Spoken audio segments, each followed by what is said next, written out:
Hello students, welcome to my channel special educator point. जो आज का हमारा टॉपिक है वो बहुत ही अच्छा है। वो है multiple disability definition and types. जो मल्टीपल डिसेबिलिटीज है उसकी क्या परिभाषा है, क्या प्रकार हैं, क्या लक्षण हैं, सबको क्रमवाइज पढ़ते हैं। बात करते हैं बहुविकलांगता की। बहुविकलांगता क्या है? बहुविकलांगता उसे कहते हैं जो व्यक्ति एक विकलांगता से ज़्यादा विकलांगताओं से ग्रसित होता है, उससे बहुविकलांगता कहते हैं। जैसे आपने देखा होगा कि कोई व्यक्ति है, कोई विकलांग है, पैर से विकलांग है, हाथ से विकलांग है, और पैर हाथ और मेंटली प्रॉब्लम होती है उनके, उसे बहुविकलांगता कहते हैं। मतलब बात यहाँ पे आती है कि एक से अधिक विकलांगताओं से ग्रसित व्यक्ति को बहुविकलांगता कहते हैं। ओके, अब देखते हैं जो श्रवणाक्षम एवं दृष्टिबाधित विकलांगता है। ये कैसे है? जब व्यक्ति बाह्य वातावरण के ध्वनि सुनने में अक्षम होने के साथ साथ किसी वस्तु इत्यादि को सामान्य दूरी पर स्पष्ट देखने में अक्षम हो जाता है, उसे श्रवण एवं दृष्टिबाधित बहुविकलांगता कहते हैं। ठीक है। और दूसरा है बौद्धिक अक्षमता। बौद्धिक अक्षमता श्रवण बाधित। ठीक है। बौद्धिक अक्षमता श्रवण एवं श्रवण बाधित, ये क्या है? जब किसी व्यक्ति में सोचने, समझने, सीखने, निर्णय लेने आदि में देरी अथवा अक्षमता में बाह्य वातावरण को, ध्वनि को सुनने में अक्षम हो एवं सामान्य दूरी पर किसी वस्तु को स्पष्ट देखने में कठिनाई हो रही है, तो उसे दृष्टिबाधित, श्रवण अक्षम एवं बौद्धिक अक्षमता से ग्रसित विकलांगता कहा जाता है। मतलब जो इस विकलांगता में क्या होता है कि जो कोई व्यक्ति है सुनने में, समझने में या अपना निर्णय लेने में अक्षम होता है, उसे बौद्धिक अक्षमता या श्रवण बाधित, दृष्टिबाधित कहते हैं। जो तीसरा है वो है बौद्धिक अक्षमता एवं दृष्टिबाधित। बौद्धिक अक्षमता और दृष्टिबाधित क्या है? सीखने में कमी व सीखने में कमी एवं सीखने में अक्षम एवं सामान्य परिवेश में वस्तु को स्पष्ट देखने में कठिनाई हो तो उसे दृष्टिबाधित बौद्धिक अक्षमता कहते हैं।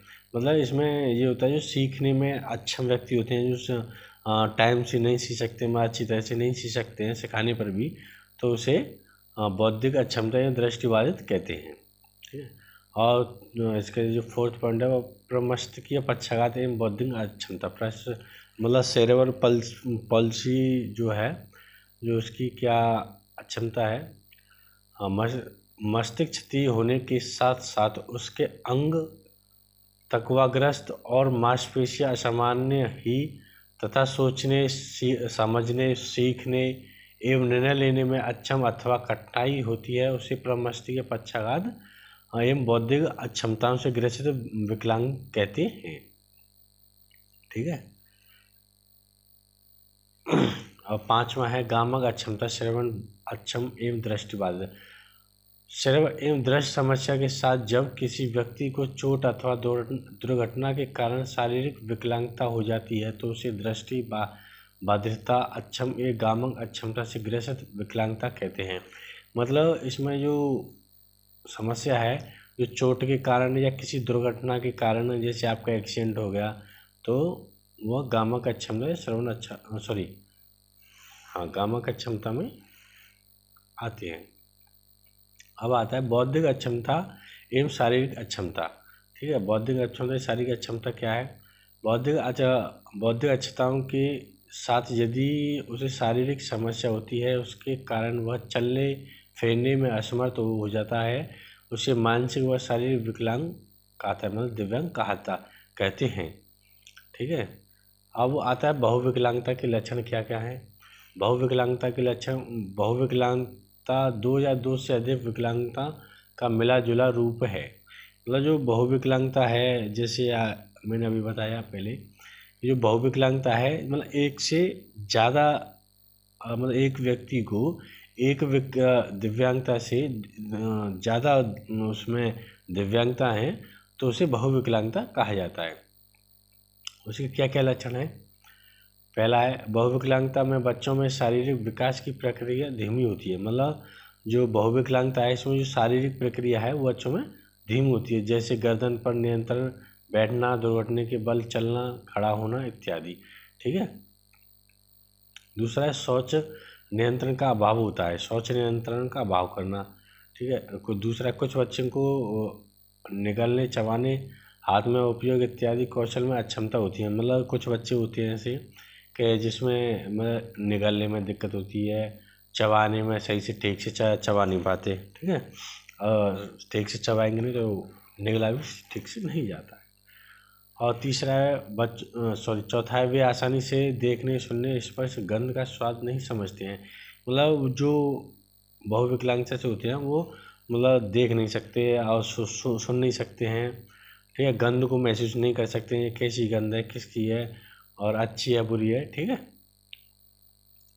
सुगंध भी आपको पता है कई तरह की होती है, कि खुशबूदार होती है, कि कीचड़ में से स्मेल आ रही है, तो बच्चों को ये सब समझना होता है, पर लेकिन वो बहुविकलांगता में नहीं समझ पाता है। पांचवा है, वे स्पष्ट रूप से अपनी भावनाओं, विचारों और आवश्यकताओं को व्यक्त नहीं कर सकते हैं।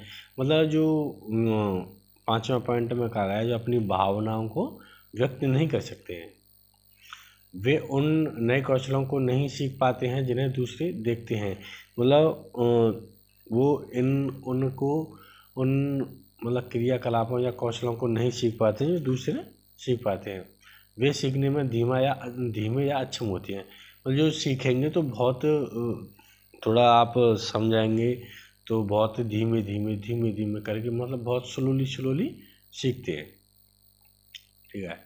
और इसका आठवां, कुछ बहुविकल्पीय बच्चे ऐसे भी होते हैं जो अपनी भावनाओं को नियंत्रण नहीं कर पाते हैं और समस्या उत्पन्न करते हैं, जैसे सामान थना, स्वयं को चोट पहुंचाना या दूसरों को चोट पहुंचाना इत्यादि। मतलब जो इस प्रकार के बच्चे होते हैं जो अपने स्वयं या तो स्वयं को चोट पहुंचाएंगे या दूसरों को चोट पहुंचाते हैं। नौवां पॉइंट है, कुछ बच्चे ऐसे भी होते हैं किसी भी घटना में बहुत सी अल्प समय तक याद रखते हैं। मतलब बहुत ही कम समय तक किसी की घटना को याद रखते हैं। 10वां पॉइंट है, इनमें भावनात्मक लगाव का अभाव होता है। भावनात्मक मतलब आप भावनात्मक कह सकते हैं उसे, भावनात्मक लगाव का अभाव होता है। ठीक है। और इसका जो 11वां पॉइंट, कार्य के छोटे से छोटे चरण को सीखने से अधिक समय लगता है, जल्द ही भूल जाना है। मतलब ये जो छोटा से छोटा जो कार्य है उसे सीखने में बहुत समय लगता है उसे। ठीक है। और इसमें उन्हें सीखने और वो जीने के लिए अधिक से अधिक मदद की ज़रूरत होती है। मतलब उन्हें कुछ चीज़ सिखाई जाती है, उसे उन्हें अधिक से अधिक सिखाने की ज़रूरत होती है। ये देखने के सीखने की एवं पठन लेखन की समस्या होती है। और इनमें देखने, लिखने और लेखन की समस्या अधिक होती है। ठीक है। तो ये हमारा यहाँ पर हुआ बहुविकलांगता, ये यहाँ पर समाप्त हुआ, यानी थर्ड चैप्टर जो है, थर्ड चैप्टर वो आज फिनिश होता हुआ। ठीक है।